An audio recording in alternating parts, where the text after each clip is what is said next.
Welcome back everyone. Today we're going to start our exercise 1.1.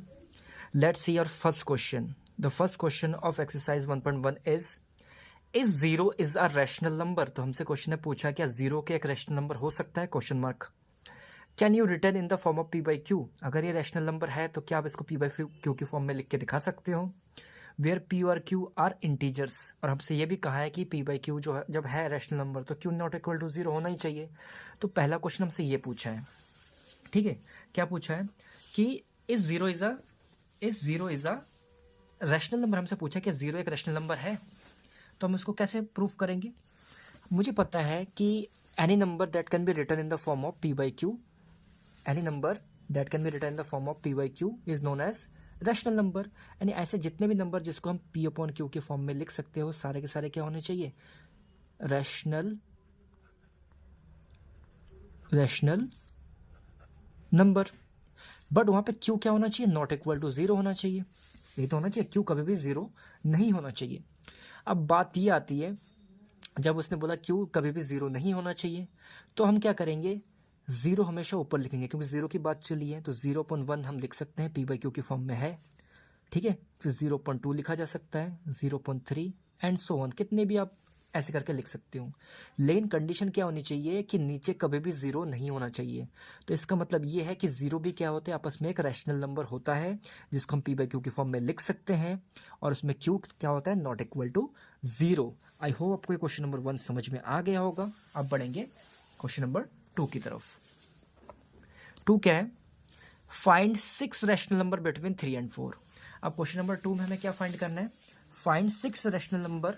कितने rational number? 6 बोला है. तो मैंने आपसे कहा था जितने रैशनल नंबर बोले आपको क्या करना है, उसमें कर दो +1 ऐड, तो ये बन गया 7. अब किस किस के बीच में बोला? 3 और 4 के बीच में. तो एक तरफ पहले लिख लो 3, एक तरफ लिख लो 4. पहले तो ये चेक करो कि 3 और 4 जो है ये पी बाई क्यू के फॉर्म में है, नहीं है. तो पी बाई क्यू के फॉर्म में बनाने के लिए क्या करना पड़ेगा? अपनी तरफ से नीचे 1 मान लो. इसके बाद क्या करो? नोमिनेटर और डिनोमिनेटर दोनों में जो ऐड करके आया था उससे कर दो मल्टीप्लाई. क्या कर दो? मल्टीप्लाई. ऐसे ही इधर भी, समझे? तो क्या बन गया? 7 3 जा 21 डिवाइडेड बाय 7 बन जा 7. ऐसे 4 7 जा 28 और 7 बन जा 7. तो इस तरह से हमने ये निकाल लिया. अब इसके बीच में हमें कितने बोला था? 6 रैशनल नंबर. तो लिखते हैं 21 के बाद कौन सा नंबर आता है? 22/7 हो जाएगा क्योंकि डिनोमिनेटर सेम है. फिर हो जाएगा 23/7, फिर हो जाएगा 24/7, फिर क्या हो जाएगा 25/7 और 26/7 और एक 27/7.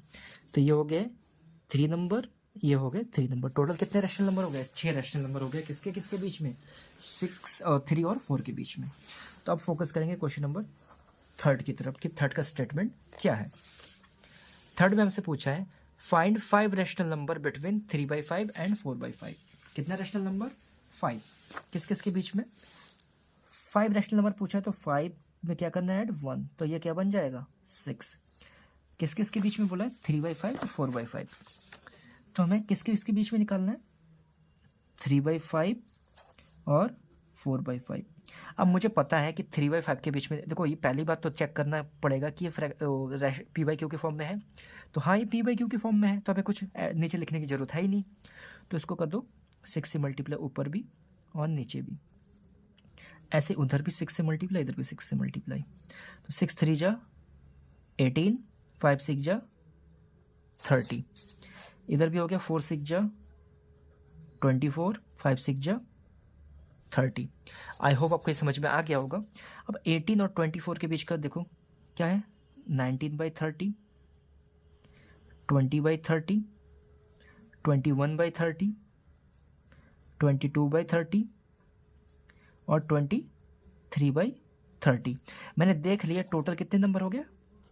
5. किस किस के बीच में? बिटवीन 3/5 और 4/5. अब आई होप आपको ये समझ में आ गया होगा किस तरह से हम रैशनल नंबर निकालते हैं किसी भी नंबरों के बीच में. ठीक. अब बढ़ते हैं इसके लास्ट क्वेश्चन की तरफ इस चैप्टर के. क्वेश्चन नंबर 4 हमसे ये कहा है state whether the following statement are true और फॉल्स। हमें ये बोला है कि ये जो स्टेटमेंट्स गिवन है क्या ट्रू है और फॉल्स है। अगर ट्रू है तो इसका रीज़न दो, अगर फॉल्स है तो उसका भी आप रीज़न दो। चेक कर लेते हैं। Every natural number is a whole number. बिल्कुल है। क्यों क्यों है, क्यों बताओ? क्योंकि every natural number whole number है। क्यों? क्योंकि जब भी आप एवरी नेचुरल नंबर, क्योंकि होल नंबर कहाँ से लिखते हैं? 0 1 2 3 ऐसे ऐसे लिखते हो ना, तो 0 को ढक लोगे तो उस होल नंबर के अंदर क्या आ जाएंगे? नेचुरल नंबर नहीं आ जाएंगे। तो yes, every natural number can be a whole number. Natural number whole number हो सकता है, लेकिन होल नंबर नेचुरल नंबर नहीं हो सकता। याद रखना, उल्टा नहीं हो सकता। Every integer is a whole number. Every integer is a whole number. Every integer is a whole number. जैसे अगर मैं आपसे कहूँ 1 2 3 4 5, ये तो ठीक बात है। 1 2 3 4 5 ये सारे के सारे क्या हो गए? पॉजिटिव नंबर हो गए, तो होल नंबर है। लेकिन होल नंबर कभी भी नेगेटिव नहीं होंगे, ठीक है? याद रखना, इंटीजर्स में क्या होता है? पॉजिटिव नंबर भी होते हैं, नेगेटिव भी होते हैं। अगर खाली पॉजिटिव पूछता तो सही था, लेकिन इसमें इंटीजर इस क्या होल नंबर होते हैं? नहीं होते हैं, क्योंकि इसमें नेगेटिव नंबर भी आ जाते हैं और होल नंबर हमेशा पॉजिटिव नंबर होते हैं, ठीक है? लास्ट वाला है every rational number is a whole number. नहीं, क्योंकि रैशनल नंबर होते हैं 3/5 6/9, कुछ भी हो सकते हैं रैशनल नंबर। पहली बात तो ये फ्रैक्शन का फॉर्म कोई भी होता है या p/q का फॉर्म कोई भी होता है, वो कभी भी आपस में एक होल नंबर नहीं होता। क्यों? क्योंकि जैसे आप इसको डिवाइड करोगे तो क्या बन जाएगा? जैसे इसको डिवाइड करोगे क्या बन जाएगा? डेसिमल में आ जाएगा। लेकिन हमेशा याद रखो, अगर मैंने इसको 8/4 रखा तो 4 2 8, तब ये तो ठीक है। फिर 2 आ गया, एक प्योर नंबर, तब तो ये ठीक है। लेकिन जिसका आंसर डेसिमल में आता है तो वो कभी भी क्या होते हैं? हमेशा याद रखो, कभी भी वो क्या नहीं हो सकता? रैशनल नंबर नहीं हो सकता। आई होप फ्रेंड्स आपको क्वेश्चन नंबर 1 2 3 और क्वेश्चन नंबर 4 इजीली समझ में आ गया होगा। अगर ये आ गया होगा तो प्लीज़ चैनल को सब्सक्राइब कीजिए, ज़्यादा से ज़्यादा शेयर कीजिए, ताकि जब मैं कोई नया वीडियो अपलोड करूँ उसका नोटिफिकेशन आप तक पहुँचे। अब बाकी मिलते हैं नेक्स्ट वीडियो में, नेक्स्ट एक्सरसाइज में।